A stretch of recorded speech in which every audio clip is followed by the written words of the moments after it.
Hello, welcome to the Smile with B-Mile show. My show is all about one's passion, and I happen to have a very passionate guest today by the name of Douglas Trumbull. Douglas, it is so wonderful to have you here today. It's great to be here. Thank you. You're welcome. Do you mind if I, brag about you a little bit and share? Do whatever you want. Thank you. Well, I wrote this down because I couldn't remember everything that you have accomplished. Douglas, he happens to have contributed to films such as 2001 Space Odyssey and Close Encounters of a Third Kind, Star Trek, the motion picture, and a Blade Runner. That's just to name a few. Douglas was nominated for 4 Academy Awards, and he's received an Academy Award for technical merit in his creation of the CP65 high-speed 65mm camera. He has received a Lifetime Achievement Award from ASC, awards from the Society of Operation Cameramen, and a Lifetime Achievement Award from the Visual Effects Society.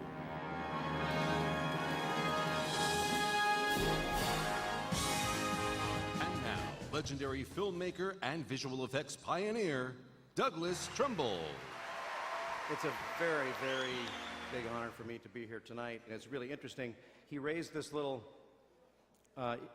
scene that he was poking holes in a piece of paper a long time ago in his bedroom. And I remember a wonderful moment when we were making Close Encounters, and we were building the mothership. And Stephen came by the studio one day, and he said, I just want to be a part of this. This is so amazing what you guys are doing. And he said, what can I do? And I said, well, I need a bunch of holes drilled in these pieces of aluminum tubing. And Stephen sat down at the drill press, I don't know how long it was, took these aluminum tubes and started drilling little holes in the top of the mothership. That's Stephen participating in the making of his vision. He has one of the 4 photographic effects supervisors on 2001 A Space Odyssey, which won the Academy Award for Best Visual Effects. You were inducted into Science Fiction Hall of Fame, is that true? Yes, there's a ceremony happening in a couple of weeks in Seattle. Congratulations. Thank you. This is amazing. I won a trophy when I was in 4-H for the Funny Face Salad. All right. I didn't bring my trophy, but anyway, it gives us great, great pleasure to have you here. My pleasure to be here. Now, Douglas, just so you know, in case you're wondering what this man's doing next to me. I'm not wondering, but you may want to explain who Eugene is. Well, Eugene, he's been telling me about you for years because he has this little museum in Lee called Animagic. Yep. And when I'd go by, he has this whole tribute to you on his wall. Mm-hmm. You really should stop by and see it. I should. So if you get a chance, anyway, this is Eugene Mamet, and he's got a few questions for you himself. Good. I'm ready. All right, I'm shall ready. we get Sure. going? This Go is going to for it. be like Jeopardy. Okay. I'll have the answers you ask the questions. Okay. First of all, how are you connected with Kubrick and the 2001 Space Odyssey? I mean, how old were you when you got involved in that and you won this Academy Award? Well, when I was, I think, about 22 to 23 years old, I was working for a small animation company in LA called Graphic Films. We were making space films for NASA and the government about the Apollo program and about man's future in space. And as that worked, we got a job for the New York World's Fair to make a film called To the Moon and Beyond, which was a movie like IMAX, projected into a dome screen in like a planetarium theater. And I did all the animation artwork for it. And so this film ran in the New York World's Fair in 1964 and 65. It was a 2-year fair. And Stanley Kubrick and Arthur Clarke came to that pavilion. They probably saw everything at the fair, but they really liked that one. And I think that was part of their kind of decision-making process about whether it was even feasible to make a movie like 2001 about space. They contacted the company, and I started working through this company to do original initial production design drawings for 2001. And then Kubrick moved to London, severed the contract, and went on to make his production. And I said, well, I want to work on this movie with this amazing guy, you know, who had just done Dr. Strangelove. And I thought this was just like one of the most amazing directors. So I called him. I cold called Stanley Kubrick. I said, well, I've been working on your movie, doing these drawings. You don't know me, but I want to work on your movie. So he immediately hired me and flew me over to London, and I ended up working on the movie for 2.5 years. That's awesome. Now, I have to bring up Avatar. Yeah. How do you feel about Avatar? I think it's amazing. Yeah. And I think it's kind of a watershed in movies, as you know. I mean, it's been a huge success. It's the largest grossing movie of all time. Yes. And I know Jim Cameron, and I'm a great admirer of his talents. And he kind of manifests what I think a filmmaker can be. We don't all have to be the same way, but Jim writes, produces, directs, photographs, edits, does special effects, and invents new technologies, all in one person. Like you. And my philosophy as a filmmaker is that I like to know all those skills as well. I'm not the same as Jim Cameron, but I admire putting all those things together, because unless you have a comprehensive understanding of 3D, dual cameras, stereoscopic convergence, depth of field, and all kinds of other issues, you can't make a 3D movie. You can't direct a movie well. But Jim went into totally new territory, making this virtual movie, right, converting actors, capturing their performances, applying the performances to virtual characters in a virtual space in 3D. And the great thing is that the audiences have really liked this thing. So this shows bits and pieces of Jim Cameron at work. Cameras that are mounted on a helmet. So the camera's looking at their face. Their face has all these little markers on it, so they can track all the facial expressions, but they're also tracking the entire body. All the movements of the performance is being tracked by cameras that are all around the stage. It's a special stage that's not like a movie stage, it's a motion capture stage, where there's about 125 cameras all around the ceiling. And they're measuring the exact position of every point on the body so that they can put the elbow on the elbow and the wrist on the wrist and the hand on the hand, and apply the performance motion on the stage to these performance avatars, really. They're synthetic beings, you know, that are 7 feet tall, and they're aliens and blah, blah, blah. And the fact that there can be followed by all those cameras up in the ceiling there and applied and then rendered by a computer in 3D, so it's perfect. And then Jim Cameron has this little monitor, kind of smaller than a laptop, that looks into the virtual scene, and he can aim it at the actors and the sets and move the camera. Okay, so he's becoming the camera operator. But since it's a virtual world, he can scale the camera. He can say, well, let's do 1-to-1. So if I see you, I see you. But if I want to jump off a cliff and fall 500 feet, I can make 100-to-1, and jumping off 500 feet is just from here to here. Wow. See? So he's able to expand his reach, so to speak, into that virtual space and create this amazing movie that it's a very happy moment that it's been so embraced by the public. So I hope he'll make some more. Absolutely. In our museum, we have a copy of your 16 patents, but it was a couple of years ago. How many patents do you have now? I'm not sure. I think it's maybe 22. 21, 22. Wow. And I'm actually applying for another one this afternoon. Does it make sense to put so many energy and time to apply for patents? Because I know it's a lot of work involved. It's actually a lot of work, and it's quite an expensive process. Yeah. And if you want to, you can jump ship and abandon a patent anytime you want. But I found that for business purposes, it's really good to have one. If you want to make a deal with someone to license some idea that you have, if you have a patent, then they have to buy it from you. If you don't have a patent, they'll take it from you. Tell us about ShowScan. Okay, well, ShowScan I patented that. Yeah. And it came up out of some research I was doing way back in about 1974. I started a company with Paramount Pictures called Future General Corporation. I had said to them, I said, why don't we start doing some research into seeing if we can't make movies better than they are? And I said, I don't know how, but let's try. And they said, fine, let's set up this little company. And so I had a little R&D budget and a little crew of people in a little building, and we started shooting tests with a lot of different cameras. You know, we shot VistaVision, Technoscope, Technorama, CinemaScope, Cinerama, you name it. We shot all kinds of different cameras that we could rent and projected them on a lot of different screens. And we realized after we'd kind of exhausted all of those things that they all kind of looked the same. There wasn't really anything dramatically different. And we said, well, the one thing we haven't tried is the frame rate. Why are movies 24 frames a second?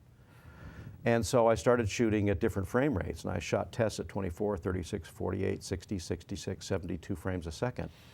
And we started realizing that as you increase the frame rate, you get this very heightened sense of realism that has nothing to do with the content. It's just something that has to do with the way your nervous system and your eyes ingest incoming imagery. And so I got a patent on that, and I proved it to the patent office that it actually had this effect, because we did a lab test. We hooked people up to electrocardiogram, electroencephalogram, galvanic skin response, electromyogram, to test human beings' physiological stimulation levels as a result of frame rates, and it just went through the roof. So that got us our patent. And, but that was a film process in 70 millimeter film, and as you know, 70 millimeter is just obsolete. Nobody makes 70 millimeter projectors or movies anymore.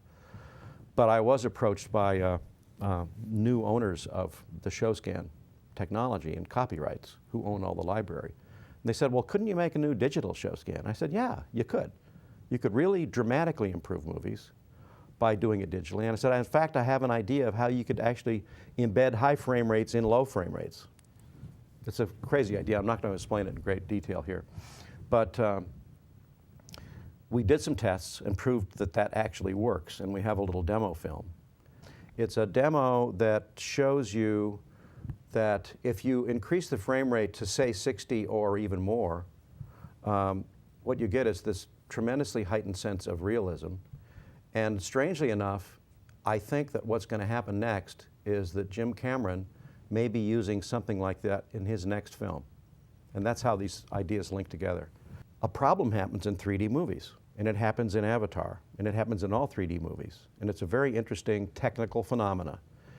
If the difference between your left eye and your right eye, it's really, you're seeing two movies projected simultaneously through filters. That's why you have to wear glasses, which are polarizing filters or whatever. So your left eye sees one movie, your right eye sees the other movie, and they're slightly different. But when you think about a movie, every frame is slightly different, okay? Now, if something is moving across the screen, a character is running across the screen, or a fist is hitting someone's face or something, it's not only blurring, it's actually maybe moving faster than the difference between the left eye and right eye. And suddenly you hit a problem, which is that the 3D effect suddenly vanishes for that moment. And if you watch Avatar or you watch any 3D movie, you'll see that on fast action, the 3D effect disappears during that fast action. And it's a real loss. And Jim Cameron has been frustrated by this and has talked about it openly to the press and to the industry, that he wants a higher frame rate. It'll make 3D look better. So I think I have a solution for him. I want to know who influenced you, and why do you like astronomy so much? Oh, those are two completely different questions. Okay, the first question is that you can multitask. I see okay. all these things you can do. See, my father was an engineer and an inventor and had patents, and I used to hang out with him in his workshop, where there would be drill press, lathes, welding machines, metal. He and I built a go-kart together when I was 9 years old. So I was around mechanical things all my life. For one brief period when I was very young, like maybe 3 or 4 years old, he worked in a slide rule factory. And he would bring home all the reject slide rules. Perfect. And so that was my Lincoln Logs. I would build these huge structures out of pieces of slide rules that were perfectly milled aluminum with little numbers on them and everything. And so I was just around this stuff all the time. My mother was a commercial artist. And I found out much later that being artistic and mechanical, technical is the perfect special effects movie maker guy. Yeah. So those, I didn't find this out until much later, that I had this kind of natural gift for that, to solve those kind of problems. And so all the movies I worked on have always presented challenges that are both aesthetic and technical. Right. And I've always gone after them and said, well, let's build some new device or a widget or a gizmo or a motor or whatever, and blend it with lighting, painting, miniatures, artistic, sculptural stuff, and make these illusions. So it's both that, it's the technical and the artistic together that makes it possible. Now, And did your you, father was actor too, yeah? No, he was not an actor. But when I was born, he was dangling the lion's tail in The Yeah, Wizard yeah. of Oz and working those rubber trees that are grabbing the apples back from Dorothy and stuff Yeah, like that. see? So there was movies in our blood from the beginning. so were you sitting behind the scenes watching all of this? No, I was too young. I mean, I was just a baby. But so I heard about these stories. So by the time I'm 3 or 4 years old, I'm hearing that my dad had worked on this movie. So there was another part of your question, which was, astronomy. Yeah, yeah. Okay, well, you can't grow up in the world without seeing a zillion sci-fi B movies about aliens attacking the Earth. Right. You name it, War of the Worlds kind of thing. And so I certainly did. But over the years, and particularly during the period I was working on Close Encounters with Steven Spielberg, I found out subsequently, not during the movie, but subsequently, that Close Encounters is based on real research. It's not a totally fictional movie. And I think one of the reasons it resonated with the audience is that the whole lore of little gray, 3 or 4 foot aliens with almond-shaped black eyes and little fingers and doing ESP on you and abducting people and having motherships and having UFOs and being bright lights that you can't quite make out what they are is part of the real lore of UFOs and has been since the 1940s. So I became more and more fascinated not with the fictional side of UFOs, but with the real side of UFOs. Subsequently and currently, I'm working with Jacques Vallée, who was the prototype character who was played by Francois Truffaut, who represented the French UFO researcher. Well, he's the French, real UFO researcher who worked with J. Allen Hynek in developing the backbone of Close Encounters. I think the UFO thing is absolutely real. Oh. It's going to be the biggest story, and it's going to come out pretty soon. Yeah. In our museum, we're showing some clips from your movie, Silent Running. Mm-hmm. Yeah. How old you was when you directed this movie, and why you name spaceship in this? Oh, well, that's an interesting story. I think I was 28 or 20, maybe 28 when I directed Silent Running. It was after 2001. We made that movie in about 1970. It came out in 1971. 2001 came out in 1968. I had some relationships in Hollywood and was meeting people, and met this man who was a producer, Mike Gruskoff, and he could introduce me to executives at Universal Studios, and they were looking for some kind of science fiction movie. And I said, well, I have one, and I'd written this like 8-page treatment for Silent Running, which was about alien contact originally. That whole idea actually went by the board, and it became this ecology movie, which is a much stronger story for that movie. But one of the writers who came on board was Derek Washburn, who lived right here in Tyringham. Stephen Bochco was one of the writers who became a very big writer with television, lots of big television series. And that was why the Berkshire name got dropped in there. One of those spaceships is called Berkshire. There was Berkshire, Apopka. We were kind of representing flora and fauna and deserts and forests and different kinds of wildlife and ecologies in these biospheres in Silent Running. So that time you didn't move to Berkshire, no? No, I knew nothing about the Berkshires. I'd never visited here before, and I just said, oh, fine, throw that in. So it didn't take on meaning until I actually moved here in '87. Where For did me. you move here from? From Los Angeles, Okay. yeah. Do you miss it? No, but I get to go there all the time. I mean, I go to LA. Man, I'm in LA once a month at least. I have a lot of meetings there, and a lot of friends there. That's where the epicenter of the business is. But fortunately, because we're in this amazing electronic age, and we have high-speed internet connections and uploads and downloads and everything, you can balance quality of life, which is here in spades. I mean, this is the most beautiful thing. I mean, we live on a farm. My wife raises miniature donkeys, of which we have 16 right now, Wonderful. and 20 or so pygmy goats, and 7 Jacob sheep, and 2 dogs and 2 cats, and we have a farm. I call it a film farm. Because we also have stages and lights and cameras and editing and all kinds of other stuff Right. intermingled with this organic lifestyle. And you pay a price to be here. I mean, if you're not in LA, you're not one of the daily players there, and you're kind of not on everybody's call sheet, you know. So you have to fight a little harder to keep in the swim of things. But it works for me. I mean, I think it's definitely worth it. And I see, even today, more and more people moving here. And I think there's going to be a lot of activity continuing to build here. I mean, Absolutely. over the years, with the Back to the Future ride that we did in Housatonic, Yes. that was about a $15 million project that went through Housatonic. And we had about 150 people working on that show for almost a year. We had a screening room, we had a film processing laboratory, we had an IMAX theater. We built all these miniatures, all with local talent. I mean, there were other people who brought in, but that was in Monument Mills in Housatonic. Then when we did the Luxor attractions, that was about $40 million worth of work that came through Lenoxdale.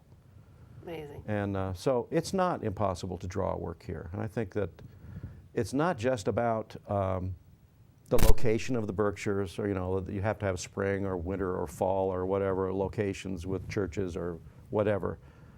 We're in a digital world now. You can go inside of a building and be anywhere. Exactly. You could convert this stage right here into Avatar land if you wanted to, and be on an alien planet or in the distant past or the distant future or wherever, all with blue screen and compositing and special effects. Yeah, about compositing. I want to ask now about your virtual set. Oh yeah. Yeah, this is your invention. Okay, so this is what you talk now about. This is you Yeah, can the control this virtual room. the virtual set thing, and I'll show you some clips, is that because you can electronically photograph something, a person or whatever, and we've done a lot of miniatures and puppets as well, but you can photograph them in real time with digital cameras, just like these electronic cameras. This is not film. You see the image immediately. Right. You can also generate images on a computer in real time that look almost photorealistic, okay?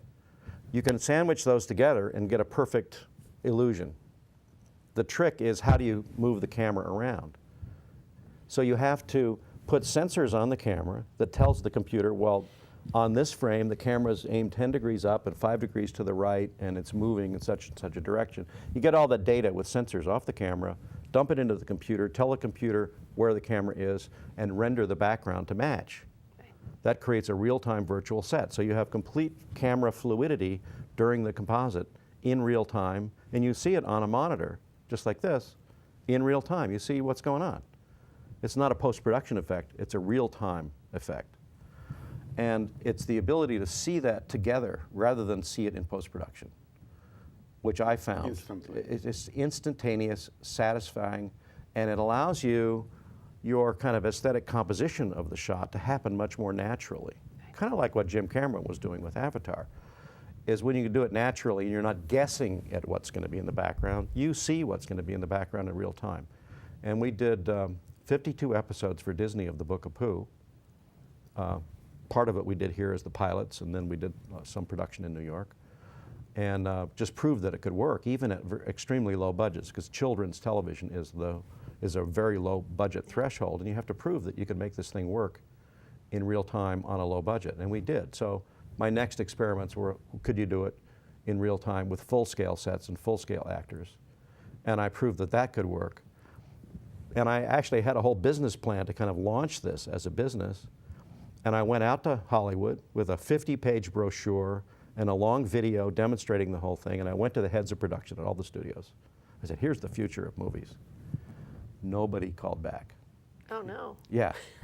No, because you're upsetting the apple cart. You're saying, well, all these trades and crafts and unions and guilds and union structures and everything is going to be threatened, and they don't want that threatened. So I learned a very big lesson, which was that if I want to do my kind of advanced work, I sometimes have to work outside the industry, which is why I've done a lot of World's Fairs and theme park rides and things like that, because if you don't have to be stuck with the conventions of movies or television, then you can use any format you want. You can do it any way you want. You can experiment in futuristic ways, because World's Fairs, expos, and theme parks trade shows even, are always looking for something new, better, Yeah, faster. Your Back to the Future, it's great. Yeah, It's Back to the beautiful. Future was a big It's epiphany great, for me. The yeah. Back to the Future ride, and we can also show you some clips of that too, Yeah, that'd be great. was made in Housatonic. It's only 4 minutes long, but it's the most nearly the most exciting 4 minutes of your life.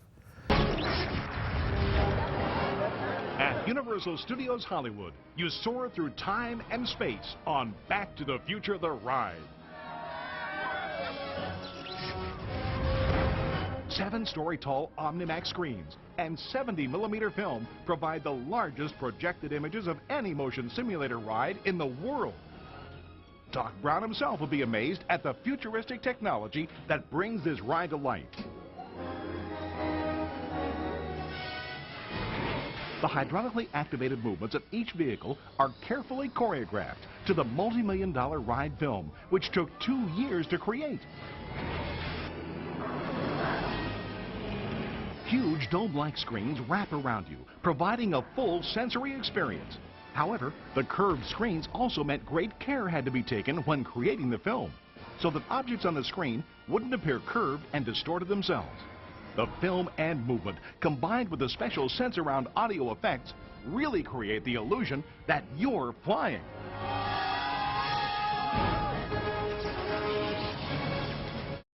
Power of special effects to take you into an alternate reality, you know, this amazing world of different places in time, different places in space, past, present, and future, and do that very kinetically, very viscerally, to where in 4 minutes you are completely thrown into another level of experience.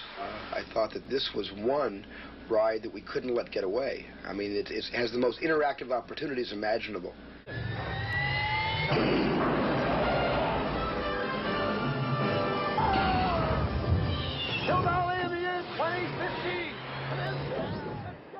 And it's a movie projected in a hemispherical screen using IMAX. Does it show skin or not? No, unfortunately, I couldn't talk them into a higher frame rate at the time. They didn't get it. They just wanted to use, they already bought the projectors. When I came on board, they were very pregnant with this entire production. They couldn't figure out how to make it work. It had developed because I had invented the simulation ride back in the 70s at this company, Future General. We built Your the first patent for prototype. this, right. Yeah, I had patents and I invented the whole simulator ride thing, but it's an art form, it's a new art form. How do you coordinate physical motion with visual motion and make it not make you sick? Because if you don't do it perfectly, it'll make you sick. I was on that nauseating. ride. It did make me sick. It can make a lot of people sick, it but did. it's I but love it's it. I but love it's, it. but it's I one of the love best it. rides. I went And- 3 times. when I went But we did a to lot of Florida. I created a whole language of physical motion and visual motion in order to make it feel thrilling. And that language has still never been documented. But the thing for me that I found so surprising is that my history has all been about exploring the kind of outer limits and fringes of what movies can be, what I think movies should be like. I think they should be more powerful, more realistic, more engulfing, more immersive. And the whole idea about the Back to the Future ride is that you're going to become Marty McFly and Exactly. enter into the movie. Yes. You become a participant in the movie. And I thought, Exhilarating. well, that's a gas. I'm totally up for that. So we did this thing, and Steven Spielberg would fly into the Great Barrington Airport in the helicopter and come over and look at dailies and Monument Mills. And I felt that when we made that film, we actually made a little bit of movie history, because it was one of the first times in the entire history of the cinema that you became not an observer, you became a participant. Exactly. Okay? Nobody in the movie industry ever reviewed it that way. Nobody ever commented on them. And all these gurus who think they know all about cinema never recognized that this was a milestone. And so, okay, you know, I get along with that. But that's what I'm trying to do. That's why I do this kind of stuff. I'm pushing the envelope. So it's a 65 millimeter? It's That was 65 24 millimeter frames? film, 15 perforation IMAX film, so it's huge. The frames of film are gigantic, and it's in this horizontal rolling loop projector with 15,000 watts of power and a gazillion watts of sound and 16 channels stereo and all this hydraulic motion. Yeah. And so that became another weird part of the art form. And when I was first working on that job, I could go on forever, and you can cut this out. But No, they it's said, fascinating. well, you know, we're building this building in Florida, with all these DeLorean cars on all these hydraulic motion bases, but we don't know how many gallons per minute hydraulic pressure you need to deliver your thing. I said, well, you know, I've been asked about how many rolls of film I might need in a movie, but I've never been asked about hydraulic pressure. Right. So I said, okay, we'll figure it out. So I got them to hook up one of the DeLorean cars in this laboratory. And I kind of choreographed this ride. I said, okay, now we're going slow. Now we're going to speed up. Now we're going to suddenly slam into a wall, and we're going to stop, and we're going to back up. And I kind of choreographed this whole 4 minutes of action, not knowing what the content would be, but just kind of giving an ebb and flow of what I thought the action would be. And then I had to draw these curves on charts. I said, well, this is when it's up, this is when it's down, this is when it's going fast, this is when it's going slow, this is when it stops, this is when it backs up. And choreographed that whole thing out, and then we programmed it into this thing and filled this motion base with sandbags that represented eight average Americans, and gauged how many gallons a minute hydraulic fluid it took. And it was perfect. So that's why technology and art go together. It was breakthroughs. Definite breakthrough. Thank you. Slit scan. Yeah. Well, when I was working on 2001, and I'll run it for you, Stanley Kubrick had this whole idea of a Stargate. It wasn't initially a Stargate. It wasn't called the Stargate in the original screenplay. But the idea was that somehow by or other, they had to get from here and now to some other dimension. It wasn't just like going from Jupiter to Mars. It was like out there. It was like warp drive. And it also had to deliver the idea that you were going to transform space and time somehow, and it had to be visually represented. There's one key shot you'll remember with Keir Dullea, and he's in his helmet, and he's starting to shake, and he shakes more and more and more until he just becomes a blur. That was a very interesting shot, very cleverly done by Stanley and the cinematographer, where they started the camera on Keir Dullea at 24 frames a second and just slowed the camera down over and over, slowed it down, slowed it down, slowed it down, until they got to 1 frame every 2 or 3 seconds. But they compensated the iris on the lens so that the exposure was the same, while grips are jiggling him around, and he's looking more and more terrified. That represented a transformation in time. Now, the transformation in space was represented by the slit scan, the Stargate corridor, which I developed. And I started thinking about photography and how cameras work, and I knew this guy, John Whitney, who had worked with us on the World's Fair film. And there was some very abstract photography at the end of the World's Fair film that John Whitney had photographed, which was done with slits it was like an animation camera. The camera's facing down on a piece of artwork. You open the shutter and start moving the artwork around and creating a controlled blur. You close the shutter, and then you open the shutter and do it again. And then it starts creating cumulative patterns on film.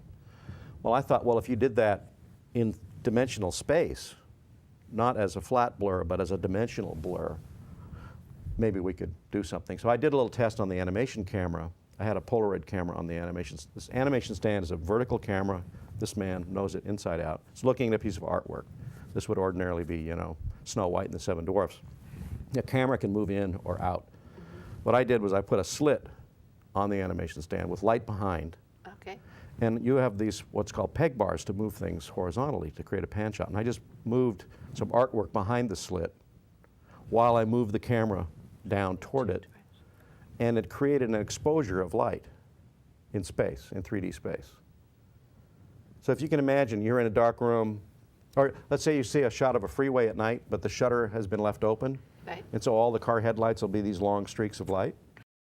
Gotcha. That's a time exposure. That's slit scan, really. If you moved a point of light, like a flashlight, in the dark, you would get a bar of light. Yeah. If you had a fluorescent tube and you moved it in 3D space, it would create a plane of light. Right. If you could modulate the tube with all kinds of changing colors and stuff, you would get a plane of light that had all kinds of patterns on it. So the slit scan machine was this incredibly complicated. Yeah. In our museum, we're doing this low budget and slit scan. We teach children how to do slit scan. Yeah. It's scanner. They Yeah. put their palm on the scanner and start dragging palm. they receive picture with, Yeah. with very long Elongated fingers. Yeah, right. but Yeah. that's part of the whole idea that Yeah. you have to break the rules. You know, you say, well, why is the camera run at 24 frames a second? Yeah. What if the camera shutter stays open for a minute while we move some stuff around with motors and things? But we do beautiful patterns. I mean, we ripped off all kinds of stuff out of op art books and electron micrographs of, you know, Every stuff in syllable electron is- microscopes, pasted it all up, put colored gels on, and made that the artwork, which we stretched over this plane, and then made it 2 exposures, you know, for the left and the right, or the top and the bottom, and got these really beautiful things. So it's a blend of artistry and photography and time. Time is a component. Yeah, when I immigrated from Russia in '78, I was working with Joel and Jeff Glazer and EFX Unlimited. And one day Jeff asked me, "Did you see 2001?" I said, "No." And he explained me how it's worked. And I was amazed, okay? And it was great. Good. And then I was thinking that if I put this, if I start moving this slit not continuously but discrete, I can change shape of this slit. Exactly. Okay? Yeah. And this is came my elastic effect after Yeah. that, and we use it in a lot of movies. See, today, almost everybody in the industry would do it with computer graphics. Yeah. I'm telling you, it would not be the same. If someone told me today to do the Stargate, I would do the same thing. I would not do it with computer graphics. If someone today said, well, you've got to do the Blade Runner Tyrrell building again, I would not build it with computer graphics. I would build a miniature and photograph it, and that's the only way you would get all those highlights and shadows and subtle textures and lighting interplays, because there's no computer in the world, it's the greatest supercomputer in the world, can't create reality. So, fortunately, miniatures can be made to look big, and big things can be made to look small. It's all just, you know, carefully selecting lenses and filters and things. So, you can still make magic very inexpensively with miniatures. I'm still totally committed to miniatures. Is somebody doing this now?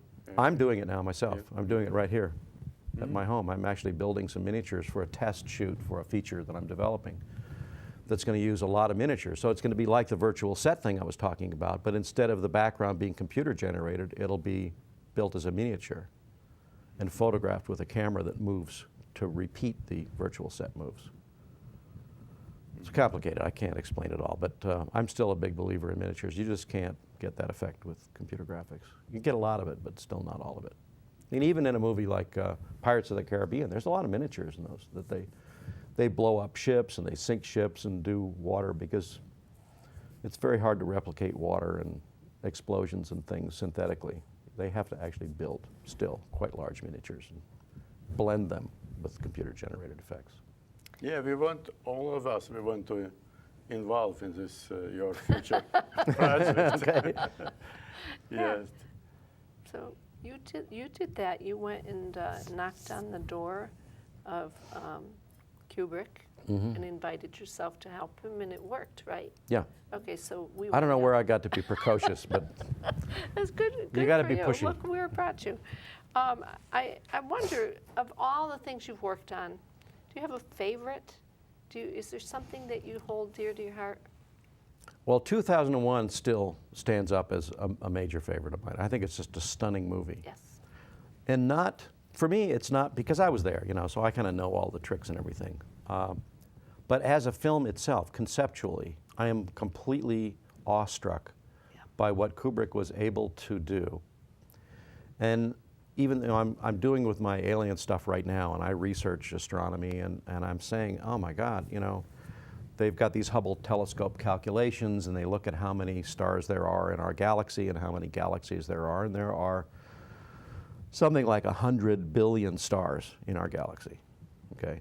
They just recently found out that there's something like 100 or 200 billion galaxies.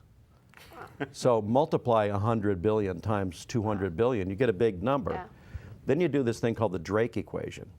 A guy named Frank Drake came up with this idea way before 2001. He said, well, if some percentage of stars have planets, some percentage of the planets are in a habitable zone, which is not too far, not too cold, not too hot, and if some of those in the habitable zone have water, and if some of those percentage have an atmosphere, and some of those percentage are going to generate RNA and amino acids, and life is going to emerge, and some percentage of that the life is going to be amoebas, and in some percentage of that, life may be intelligent. Even if you take a tiny fraction of a number and you multiply it by Billions, 100 billion times Yeah. 100 billion, the number of possible intelligent life forms in the universe is humongously big. It's just inevitably big. And any astronomer or scientist you talk to will tell you that they are convinced that the universe must be filled with life. Life spontaneously emerges, you know, it doesn't have to be transferred from here to there. It actually evolves out of the nature of molecules and atoms. Life is built into them, and as long as they hit each other in the right way, they glom together and start producing things. So Kubrick was doing this way back in the early 60s with Arthur Clarke, and thinking about, well, how can we make a really good science fiction movie that's not some B monster movie? And they started thinking about these heady issues. And the big issue was, well, what it would be like if we encountered an intelligence that was so beyond us that it would be magical, it would be like beyond our comprehension.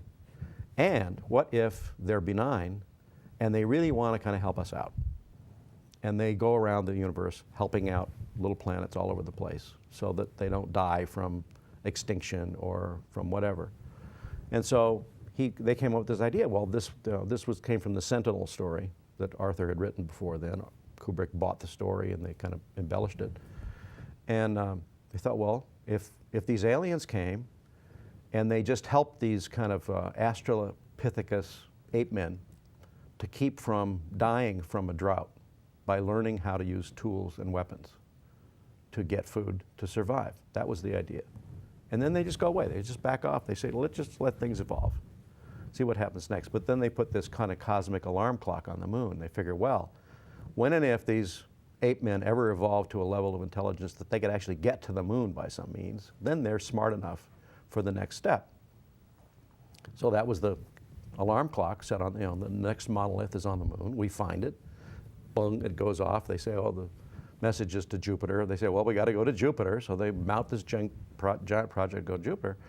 And there they encounter the monolith again, which turns into this Stargate, which is a transport system to somewhere beyond space and time.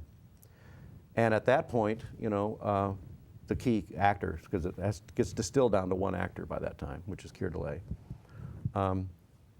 is going to be transformed into some higher level of evolutionary consciousness. And he's going to come back to Earth. We call him the Star Child.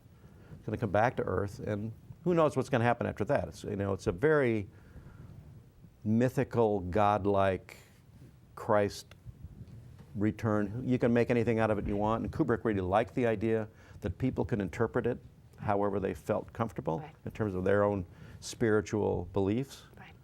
Catholic, Buddhist, Jewish, you can name it, you could all have your take on it, and it didn't lay it out and say, well, this is what it is. It left it open.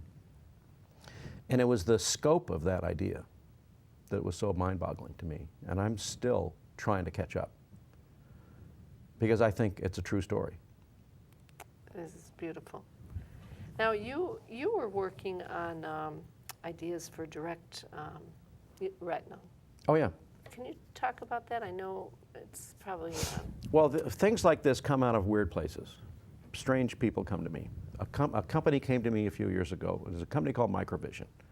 They had this design for a technology which was to take a tiny little laser beam that's like in your CD player, your DVD player, or this player in here has a little laser beam that's looking at all those spots on a disc. Take a little laser beam like that, bounce it off a mirror, and scan it to form a picture, okay? But this whole thing is the size of a head of a pin. You put it right here and scan it right onto the retina of your eye. So the image is formed on your eye. It's not on a screen, it's not on a screen, it's not on your cell phone, it's in your head. So what it creates is a direct computer-human interface. That image, which is generated by a computer, is actually occurring directly onto your nervous system. So you can imagine, let's say that image can go in there, it's full color, it's indistinguishable from reality, and there's two of them, so it's 3D, and it's wide as this. It's wide as the world, bright as the world, as colorful as the world, and as sharp as the world. And so I think it is feasible to make imagery that's indistinguishable from reality. Now, this unfortunately is a $50 million 5-year R&D program What's that the hasn't problem? even started. I mean, I found the guy who had invented this thing, named Tom Furness, a brilliant, brilliant guy, and he almost looked like me. We're like brothers. We get along so great, and he invented this whole thing. And we started talking to venture capitalists, and it just was like such a pain in the neck to try to raise money. And we realized we were going to spend the next 2 or 3 years in offices trying to raise money, and we're just not built to spend our time that way. So I throw this idea out for free for you, for anybody else. If somebody's watching the show and you want to do a retinal display, give me a call. But, you know. Do you have a drill? Yeah, we can start doing calls.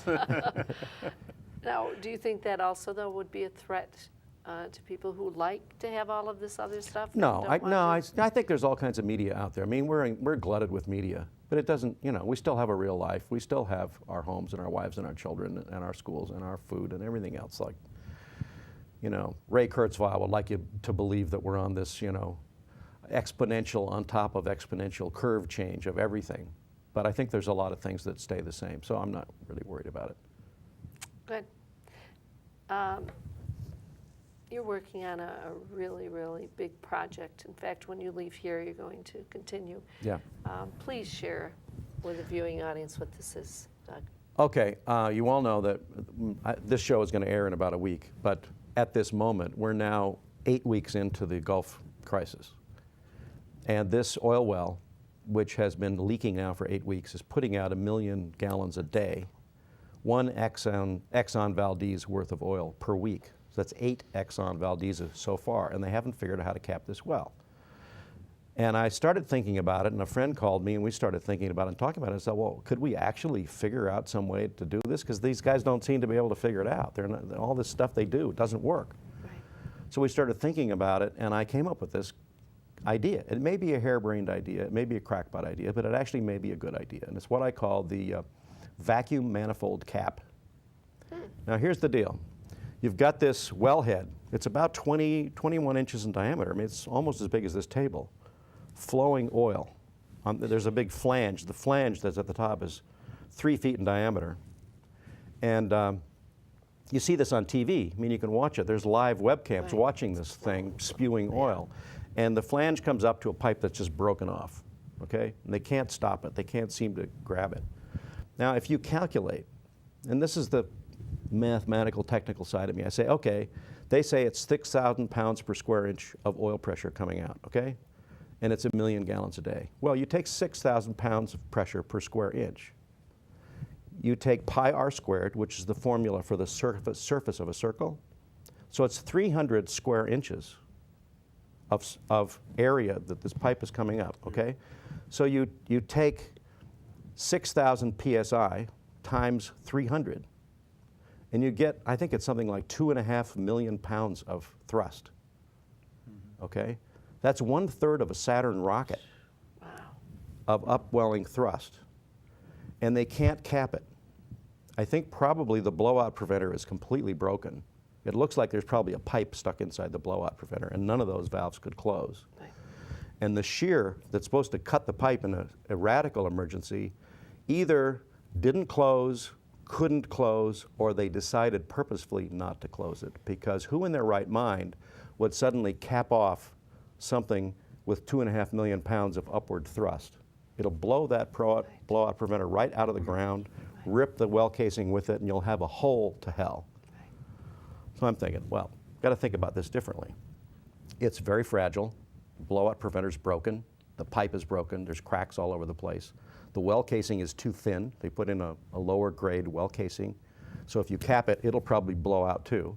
And I thought, well, what if you just took a different view of this whole thing and you created a suction at the top of the wellhead and distributed the suction out 6 different ways to 6 different riser pipes. Right. So you take this 2.5 million pounds, or whatever number you come up with in terms of flow rate, divide it by 6, and suddenly you have you've alleviated the pressure, and you've got like 6 relatively small things that if you actually break it down, I think they work out to something like 800 gallons a minute times 6 will get you the 1 million gallons a day.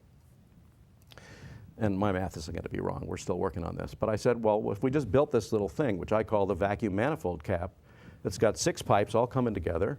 Right. And it's designed so that you hang this thing over the wellhead. You don't connect it yet. You just hang it over the wellhead. Turn on all the pumps. Right. Okay? Pulls it up. Yeah. You're just pulling up seawater. Seawater is now flowing at a rate faster than what the oil is coming out. Right. And like a vacuum, as soon as you get this thing even close to it, it's going to go, it's just going to suck itself on there because it's sucking more than the pressure coming out of the wellhead.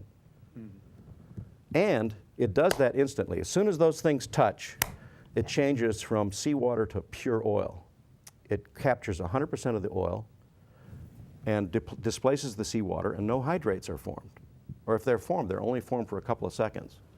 So this cap won't fill with hydrates, which are frozen particles of methane gas that comes out of the oil, which is mixed with very, very cold water, which creates hydrates, which is like a slurry of slushy ice. It's like an ice storm under there, which clogs the pipes. I said, well, let's get rid of that problem right away by not mixing any water. Every day today, that cap that's on there is still mixing well water with methane gas and oil, plus most of it's still leaking out. And nobody knows for sure how much is leaking out or how much, they know how much they're capturing, but they don't know what percentage of the leak they're capturing. So I decided I don't like talking to people or trying to convince them of my idea. If you go online, you'll see 8,000 people's ideas, and they may all be valid ideas. My approach was to make a little movie. And since I've been working with Terry Malick just recently on this little movie called Tree of Life, which is going to come out sometime soon, we've been dealing with water and hydraulics and pressures and pumps in tanks to create weird vent type things and galaxies and huge phenomena in a small scale. And so it felt very comfortable. I said, well, let's build a tank. Let's build a model of the wellhead, the top of the blowout preventer, this flange, in scale. It's about 4.5 inches in diameter, my little model. And it's got this oil coming up. And then I've got this vacuum manifold cap we built that's a miniature that's about 10 inches high and about 4.5 inches in diameter with 6 pipes out of it. And show how if you put this thing in water and create a vacuum and put it there, it'll just pop onto there and suck all the oil out. Right. So we're making a movie this afternoon. Wonderful. So that by the time you go to air, we'll find out if this thing works or not. It may not work. I don't know. But I felt, That's a you know, great I can idea. put this thing on YouTube and just give it to the world and say, hey, what do you think? Why isn't every great engineering university in the world Right. doing their take on how to solve this disaster rather than leaving it to this one company who doesn't seem to be able to get it right? Right. So that's Great. our contribution Great. this And week. It's all miniatures that Yeah. you're doing to create this. Yeah, we have a little water tank that's about as big as this table. It's 4 feet Right. high, 3 feet square, lights, pumps, and we're shooting this afternoon. If That's- it doesn't work, we'll shoot tomorrow. Douglas, I read that you're working with about 4 screenplays for your future movies. Yes. Yeah, one of them is The Astronomer. In what stage is this movie? The Astronomer is actually a cover name for my UFO movie. Because it comes from my astronomy interest, but it's really about UFOs. And I called it The Astronomer because I didn't want to get people upset. You talk UFOs to any university, they all run away because it's too embarrassing. There's too much humiliation and stuff that goes with you know what they call little green men. Right. Well, I'm not sure they're little green men, but it's a humiliating thing for any professor to be stuck with, and they'll lose their tenure. And so nobody talks about UFOs, really. Anyway, it's a feature documentary about using scientific equipment, telescopes, state-of-the-art high-definition cameras, tracking systems, radar, LiDAR, sensors, infrared, spectroscopic analysis, to actually go out into the field, aim it at the sky at night, and look at stuff and say, well, what's going on up there? And 99.9% of what you get will be planes, helicopters, balloons, birds, you know, name it. But some of it's going to be something that you're going to say, well, that's pretty weird. What is that, and where's it going, and how fast is it going, and how high is it? How fast does it travel? Does it accelerate, decelerate? Does it do weird movements? How can you quantify that scientifically? So I've taken it on myself to actually undertake that project and then kind of document the process. Hopefully come out with a movie or a television show sometime in the near future and say, hey, make of it what you will, but there is something going on in the sky that is inexplicably weird, and it's scientifically quantifiable. So that's one of them. This is one of my projects. Do you sleep? Sure. Yeah, I got to get my 8 hours a night like anybody. Oh, well, we don't sleep. We email at 2:30 in the morning. Right. Well, About I you. do that too. Oh, yeah. This is so exciting. Now, you have about 2.5 minutes left. Okay. Is there anything you'd like to share with the viewing audience to encapsulate what you've talked about? Well, I guess I would say that, I mean, I'm developing a couple of dramatic science fiction features that to me have a basis in reality. They will be about aliens, they will be about distant planets, they will be about space travel, et cetera, et cetera. I'm not going to tell you what the stories are, but they are based in my take on fact. And they're going to be using these virtual sets, digital compositing, miniatures, computer graphics, all this stuff. And I am completely struck by how inexpensively you can do this stuff compared to what I used to do. I used to have to own cameras that cost $200,000 a piece, or optical printers that cost $1 million a piece. Send film to the lab that cost $5,000 a roll. You can do a movie on this laptop right here with Final Cut Pro, Shake, you name it, Nuke, some compositing software. You can input stuff off of a high definition camera. You can buy a high definition camera for under $1,000. Amazing. You know, one of these Canon, a Technology is 5D camera, amazing, you yeah. can make a feature film. So I'm telling you, you are empowered, we are all empowered to make incredible visionary things at very low cost. It doesn't have to cost $300 or $400 million. It can cost $3,000 or $4,000. And so I just think it's empowering. I think the whole industry is changing dramatically. I think it's a lot of young filmmakers are going to start making visionary little movies for very low money. They're going to be distributed electronically. The studios won't be in the way of making it possible to get your movie up on the screen. And so I think it's very exciting. It is exciting. And that's what we're doing right here in the Berkshires. Yes. Because I like it here. It's beautiful here, the beautiful Berkshires. Yeah. Douglas, I can't tell you how much I appreciate you giving us your time. Thank you. Especially when My you're pleasure. going to solve our world problems. I don't know if we can do that, but we'll try. Thank Got to you. try. Absolutely. Thank you. Thank you very Thank much you. for Thank your you very much. enthusiasm. Appreciate Thanks, it. Eugene. Good to talk to you. Thank you. Thank you. Thank you for tuning in to the Smile with B-Mile show. We'll see you again next week. Bye now.